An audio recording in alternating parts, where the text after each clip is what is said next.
Ang pagmamaneho sa mga kondisyon ng tag-ulan ay maaaring maging mahirap, ngunit sa tamang pag-iingat, maaari kang manatiling ligtas sa kalsada. Narito ang ilang mga tip sa pagmamaneho sa panahon ng tag-ulan. Number 1. Panatilihin ang iyong sasakyan.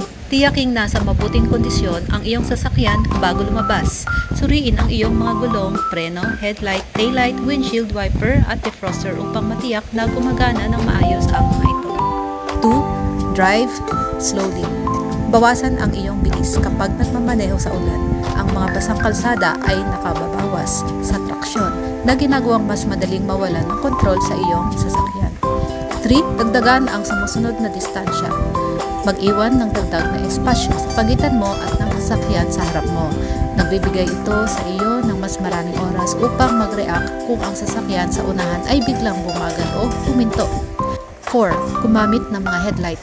I-on ang iyong mga headlight kahit nasa araw upang mapataas ang visibility.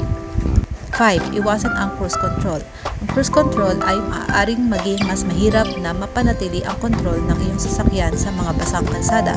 Sa halip, panatilihin ang mano-manong kontrol upang maisaayos mo ang iyong bilis kung kinakailangan. 6. Watch for hydroplaning. Maaaring mangyari ang hydroplaning kapag nawalan ng kontak ang iyong mga gulong sa kalsada at sumakay sa isang layer ng tubig. Kung magsisimula kang mag-hydroplane, manatiling kalmado, pakawalan ang gas at dumiretso hanggang sa makontrol mo uli ang sasakyan. 7. Iwasan ang biglang paggalaw. Iwasan ang mga biglang pagliko, paghinto o pagbabago ng lane dahil ito ay maaaring maging sanhi ng pagskid o pagkawala ng kontrol ng iyong sasakyan sa mga basang kalsada. 8. Lumayo sa mga lugar na binaha. Iwasang magmaneho sa mga lugar na binaha dahil mahirap sukatin ang lalim ng tubig. Kahit na ang mababaw na tubig ay maaaring maging sanhi ng paghinto o pagkawala ng traksyon ng iyong sasakyan.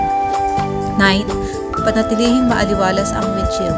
Panatilihing malinis ang iyong windshield sa fog at condensation sa pamamagitan ng paggamit ng iyong defroster o air conditioner. Tiyaking nasa mabuting kondisyon ang iyong mga wiper sa windshield at palitan ang mga ito kung kinakailangan. 10. Manatiling updated. Suriin ang mga pagtataya ng panahon bago lumabas at manatiling updated sa mga kondisyon ng kalsada sa iyong paglalakbay. Kung masyadong maalala ang kondisyon, isaalang-alang ang pagpapaliban ng iyong biyahe hanggang sa bumuti ang panahon.